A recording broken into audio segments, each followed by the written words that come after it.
नमस्कार बंधुरा आपनारा देखছেন পিয়ার ভিলেজ কিচেন।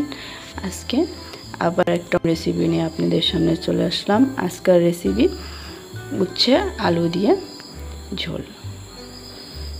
সেই জন্য কেটে নিয়েছি আলু একটাকে এইভাবে, আর উচ্ছেগুলোর বিচিগুলো ছাড়াই এইভাবে কেটে নিয়েছি। এবার কড়াই বসিয়ে দিলাম। কড়াইটা গরম হয়ে গিয়েছে, তেল দিয়ে দিব। এবার তেলটা গরম হয়ে গিয়েছে, দিয়ে দিলাম আলুগুলো। প্রথমে আমি আলুগুলোকে অল্প টাইম ভেজে নিব। আলুর মধ্যে দিয়ে দিব একটু লবণ আর হলুদ। সকল বন্ধুদেরকে ভিডিওটা স্কিপ না করে পুরো ভিডিওটা দেখার অনুরোধ জানাচ্ছি। আলুগুলো কিছু সময় ভেজে নিলাম। এবার দিব এই আলুগুলোর মধ্যে উচ্ছেগুলো একই সঙ্গে বেশ ভালোভাবে ভেজে নিব।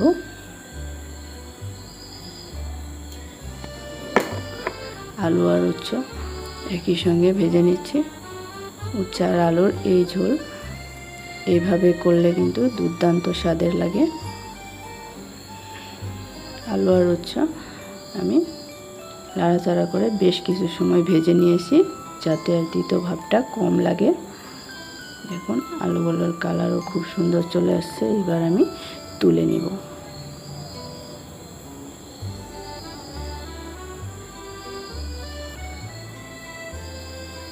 তুলে নিয়ে এই তেলে আমি আর অল্প তেল দিয়ে দিব ফোড়নের জন্যে।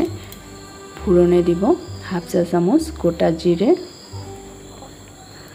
গোটা জিরেটা দিয়ে আর হাফ চা চামচ দিয়ে দিব কালো সর্ষে।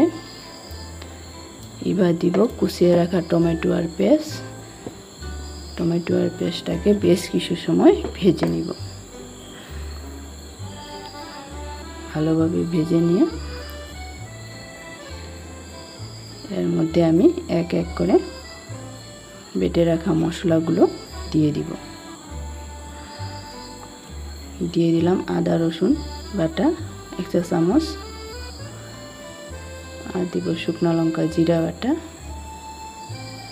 এবার মশলাটাকে পেঁয়াজ আর টমেটোর সঙ্গে খুব ভালোভাবে মিশিয়ে নিব। মিশিয়ে নিয়ে দিয়ে দিলাম আমি 1 চুটকি হিং। হিংটা আপনারা চাইলে নাও দিতে পারেন, আমি একটু দিয়ে দিলাম। এখন মশলাটা ভেজে নিয়ে এরপর দিয়ে দিলাম পরিমাণ মতো লবণ আর হলুদ। লবণ হলুদটাকেও মিশিয়ে নিচ্ছি ভালোভাবে। মশলাগুলো খুব ভালোভাবে কষানো হয়ে গিয়েছে। ভেজে রাখা উচ্ছে আর আলুগুলোকে মশলার মধ্যে দিয়ে দিব। দিয়ে কিন্তু মশলার সঙ্গে মিশিয়ে নিচ্ছি আর কিছু সময় বেশ ভালোভাবে ভেজে নেব। খুব ভালোভাবে ভেজে নিয়েছি আলু আর উচ্ছেগুলোকে মশলার সঙ্গে। এবার দিলাম পরিমাণ মতো ঝোল। ঝোলটা আমি গা মাখা করব, তার জন্য এই পরিমাণেই দিলাম। দিয়ে বেশ কিছু সময় জাল করে নেব। এবার কিছু সময়ের জন্য ঢাকা দিয়ে দিচ্ছি, যাতে আলুগুলো বেশ ভালোভাবে সিদ্ধ হয়ে যায়। এবার ঢাকাটা তুলে নিচ্ছি। দেখুন আমার ঝোলটা কিন্তু বেশ ভালোভাবে ফুটে গিয়েছে আর আলুগুলোও সিদ্ধ হয়ে গিয়েছে। একটা আলু আমি কেটে দেখাচ্ছি, দেখুন কত সুন্দর হয়েছে।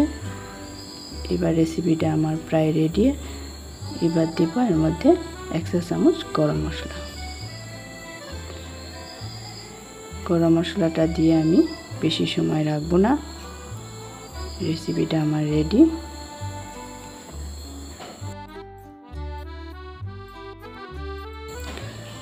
সব সময় আমার পাশে থাকা সকল বন্ধুদেরকে ধন্যবাদ জানাই। আজকের ভিডিও আমি এখানেই শেষ করছি। আবার দেখা হবে অন্য কোনো ভিডিওর সাথে।